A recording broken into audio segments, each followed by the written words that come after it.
साल का दूसरा सूर्य ग्रहण 14 अक्टूबर को लगेगा। सूर्य ग्रहण भारतीय समय अनुसार रात 8:34 पर लगेगा और 15 अक्टूबर की मध्य रात्रि 2:25 तक रहेगा। आइए जानते हैं कि भारत में 14 अक्टूबर को सूर्य ग्रहण दिखाई देगा या नहीं। सौर मंडल में लगने वाली ग्रहण की घटना भले ही खगोलीय हो, लेकिन ज्योतिषी के मुताबिक इसके लाभ और हानि का दूरगामी परिणाम होता है। इस साल 4 ग्रहण हैं, जिसमें पहला सूर्य ग्रहण 20 अप्रैल 2023 को और पहला चंद्र ग्रहण 5 मई को लग चुका है। अब इस वर्ष के अंतिम 2 ग्रहण लगने जा रहे हैं। अब आने वाले 2 ग्रहण, एक सूर्य ग्रहण और एक चंद्र ग्रहण अश्विन महीने में पड़ेंगे। बता दें कि यह दोनों ग्रहण एक ही महीने में पड़ रहे हैं।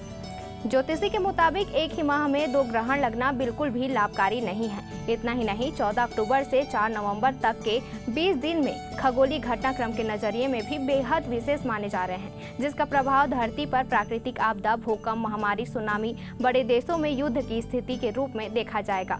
वहीं आपको बता दें कि ज्योतिषी के मुताबिक सूर्य ग्रहण के ठीक 15 दिन बाद 28 अक्टूबर 2023 को चंद्र ग्रहण भी लगेगा, जो भारतवर्ष में दिखाई देगा। इसलिए भारतवर्षियों के लिए यह चंद्र ग्रहण यानी 28 अक्टूबर को लगने वाला चंद्र ग्रहण दृश्य होगा और भारत में इसकी भौतिक और आध्यात्मिक मान्यता भी होगी।